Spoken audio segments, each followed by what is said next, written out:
This park was recommended to me by a ton of different people, so I decided to check it out. Now, getting there was a bit confusing. I really wasn't sure where I was going, but if you go to the front of this giant recreation center in the middle of the tech sector, down a path along the left-hand side and at the back, then that's when you get to the park with two big structures, a bunch of swings, and a splash pad tucked away at the back over there. And it's actually enclosed by basketball courts and really nice soccer field as well, and then a whole wooded area behind the back.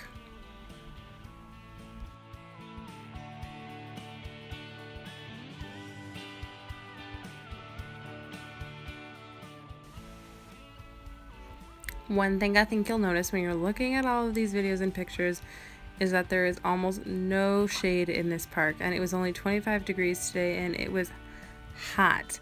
Even by the splash pad, there was really nowhere to sit. There was one table that was half covered by the shade, but obviously that was taken. So that was kind of a bummer for me. But the cool part was the structures were actually pretty unique. It's a bit hard to tell, but they're all basically brand new and have these cool wood accents here, as well as a bunch of funky different tables and activities, as well as a splash pad that's a really nice size playground. I just had a hard time with the shade. Well, this is probably not a super popular opinion. It is not my favorite park, and I won't be going back. A couple things that I found were weird. One, it was in the middle of the tech sector, so I was confused when I was getting there. It just seems out of place. It's by and tucked away behind the big recreation center, and it just seems like it's in the middle of nowhere. Two, the lack of shade was a deal breaker for me. There was sort of a weird gazebo sun shelter thing, but there was really only one picnic table that was half covered in shade. The super pluses about the park was I actually really liked the individual structures.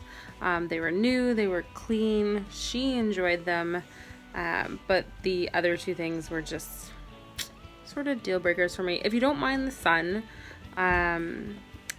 it's actually a cute little park. So it's tucked away, so it's contained. The kids are contained in the park. So if you're a shady person, there's a kid back there somewhere, then it is not the park for you. Sorry, I wish I had a happier review.